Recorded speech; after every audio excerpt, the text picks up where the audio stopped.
प्रिय देशवासियों, आज एक खबर आई हिंदुस्तान टाइम्स में। एक बांग्लादेशी को बेल दिया गया। जब मैंने इस केस को जो अखबार में लिखा था उसे पढ़ा तो पता चला कि शेख करके बांग्लादेश का नागरिक हमारे देश में बिना पासपोर्ट वीज़ा के आता है, नकली आधार कार्ड बनाता है, नकली पैन कार्ड बनाता है और उसको इसलिए पकड़ा गया कि उसके साथ एक व्यक्ति था जो मादक पदार्थ यानी ड्रग लेकर आया। अब कोर्ट का कहना यह है कि ड्रग इसके पास नहीं था, इसलिए इसको बेल दिया जाता है। लेकिन एक व्यक्ति हमारे देश में बिना पासपोर्ट के आ जाए, उसके लिए क्या करना, ये कोर्ट ने इसके बारे में कुछ नहीं कहा। यानी हमारा देश तो एक धर्मशाला बन चुका है और इस तरह के फैसले अगर आएंगे तो हमारे देश में बिना पासपोर्ट के, बिना वीजा के अगल बगल के देश से सब लोग आते रहेंगे। इतना ही नहीं, जो कारण दिया कि अब उसको वैलिड पासपोर्ट बनाना होगा और वैलिड पासपोर्ट वो जेल में रह के बना सकता है, और सरकारी कंसर्न अधिकारियों को कहा कि आप इनको पासपोर्ट बनाने में मदद करोगे कि वो वैलिड पासपोर्ट ले आए। और इतना ही नहीं, वो देश से बाहर न जाए इसके लिए लुकआउट नोटिस निकालो। अब मुझे बताइए कि जिस व्यक्ति को पकड़ा गया मादक पदार्थ के लिए और उसको 3 महीना तक अरेस्ट नहीं किया, अरेस्ट कब किया? जब उसके साथ जो व्यक्ति के पास मादक पदार्थ मिला उसके बाद पकड़ा गया। ये जेल में रहा, जेल में रहने के बाद अभी बेल दिया गया, बेल में कंडीशनें डाली गई। अब जिस देश के अंदर एक गलत व्यक्ति के लिए इतना समय कोर्ट देती हो, उस देश में बिल्डरों से परेशान लाखों लोग दुखी रहेंगे ही। अब एक व्यक्ति जो मादक पदार्थ जिस व्यक्ति के साथ रहता है, बिना पासपोर्ट के आता है, उसको सजा देने का कोई प्रावधान नहीं, कोई सजा नहीं। यानी हमारे देश में कोई भी व्यक्ति किसी के साथ आ सकता है, गलत काम कर सकता है, बिना पासपोर्ट और नकली पैन कार्ड और आधार कार्ड बनाता है, फिर भी उससे कोई सजा नहीं। तो ऐसे न्यायतंत्र की हमारे देश को आवश्यकता नहीं है। दोस्तों, ये न्यूज़ पढ़ के मुझे बड़ा दुख हुआ। हिंदुस्तान टाइम का आज का ये पेपर है, आप उसको पढ़ लीजिएगा। हकीकत में बड़ा दुख होता है कि इस तरह का न्यायतंत्र होगा ना तो लाखों लोग आज बेघर हैं बिल्डरों की वजह से। इसके लिए कोर्ट के पास न समय है और न ही ईमानदारी से न्याय करते हैं। तो मैं सभी देशवासियों से अनुरोध करता हूं कि इस सड़े हुए न्यायतंत्र को सुधार करने के लिए अब सभी लोग एक हो जाइए। देश कितना भी विकसित हो जाए, अगर हमारे देश में न्यायतंत्र ऐसा ही सड़ा हुआ रहेगा तो आप निश्चित कर लीजिए कि हमारा देश कभी भी प्रगति नहीं कर सकता। और इन्हीं शब्दों के साथ कि आप सब हमें आने वाले दिनों में society for fast justice Mumbai सहयोग करेंगे और इस तरह के गलत फैसलों का हम विरोध करेंगे मिलकर।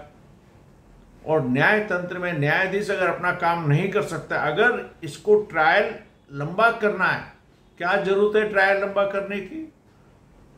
पुलिस को ऑर्डर दीजिए, माल किधर से आया, क्या आया, अगर नहीं बताते हैं तो सीधा कर दीजिए। ये फैसला 4 दिन में होता है। दुबई में अगर इस तरह मादक पदार्थ से कोई पकड़ा जाता है या चाइना में पकड़ा जाता है ना, तो 24 घंटे में तो सजाए मौत मिल जाती है। ये हमारा देश है जहां पर बिना पासपोर्ट के, बिना वीजा के आता है, नकली आधार कार्ड बनाता है, नकली पैन कार्ड बनाता है, फिर भी कोर्ट उसको बेल देती है और उसको पासपोर्ट और वीजा बनाने के लिए मदद करने का इंस्ट्रक्शन देती है। यह हमारे देश में ही संभव है और कहीं संभव नहीं है। और इन्हीं लोगों की वजह से आज 5 करोड़ केस हमारे देश में पेंडिंग हैं। ऐसे ऐसे जज, मुझे शर्म आती है इनको जज कहते हुए, जो खुलेआम अन्याय करते हैं, जो बेशर्म हैं। ऐसे जजों की इस देश को और ऐसे न्यायतंत्र की इस देश को आवश्यकता नहीं।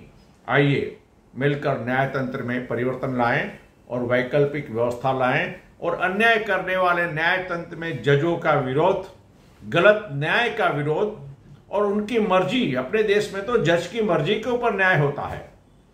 किसी को शर्म नहीं है कि कितने लोग दुखी हैं, उसके बारे में कोई नहीं सोचता। जब तक कानून सरल नहीं होंगे, जब तक न्यायतंत्र गंभीरता से लेकर फैसला नहीं करेगा, तब तक इस देश में आप सभी को कभी भी शांति नहीं मिलेगी। जितनी भी समस्याएं हमारे देश में है ना, देखिए ये समस्याएं सिर्फ आम आदमी को नहीं, पॉलिटिशियन को भी लागू होता है, सरकारी अधिकारियों को भी लागू होता है, ये सभी को लागू होता है। अगर रास्ते में एक गड्ढा है तो उस गड्ढे में किसी का भी बेटा मर सकता है। अगर इस तरह के आतंकी लोग बिना पासपोर्ट और वीजा के आ सकते हैं, वो गलत काम कर सकते हैं, मादक पदार्थ बेच सकते हैं और उनको बेल दे दिया जाता है, तो आप समझ लीजिए कि अगर उसके पास पोजीशन में नहीं था तो अरेस्ट क्यों किया। अगर अरेस्ट किया तो उसने जो नकली पासपोर्ट दिया, वीजा दिया, नकली पैन कार्ड बनाए, किसी चीज की सजा नहीं, उसे बेल दिया जाता है। मुझे हकीकत में पढ़कर बड़ी दुख हुआ। मैं चाहता हूं कि इस देश के न्यायतंत्र को ताला मारना सबसे बड़ा है, लेकिन ताला मारने से पहले न्यायतंत्र की वैकल्पिक व्यवस्था पर हम सबको विचार करना है। मैं आप सबसे अनुरोध करता हूं कि अगले महीने से हमारा पूरे हिंदुस्तान में ये कार्य आरंभ हो रहा है, सोसाइटी फॉर फास्ट जस्टिस। बहुत बड़े पैमाने पे हम इस कार्य को उठाने वाले हैं। आप सबसे सहयोग की अपेक्षा है। मुंबई में जो 2 लाख लोग बेघर हैं, उनके लिए सबसे पहला कदम सोसाइटी फॉर फास्ट जस्टिस उठाएगी। तो जितने लोग आज दुखी हैं, चाहे उनके भाड़े के घर हों, चाहे उन्होंने पैसा दिया और बिल्डर ने फ्लैट नहीं दिया, और चाहे 10-10 साल तक पैसा लेके कुछ काम नहीं किया, तो इसके विषय पर सोसाइटी फॉर फास्ट जस्टिस बड़ी गंभीरता से ले रही है।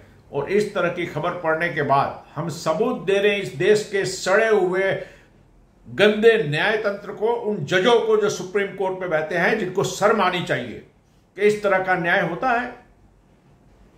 मुझे दुख तो इस बात का हुआ कि हरियाणा में जब एक ऑफिसर को यह कह दिया गया कि we will not allow murder of democracy, but all the जजेस of Supreme Court are allowing murder of judiciary itself. Supreme Court के जजों को इसके ऊपर चिंता करना बहुत आवश्यक है। इस तरह से न्याय नहीं हो सकता, ये न्याय नहीं है। 5 करोड़ लोगों को आपने दुखी करके रखा है।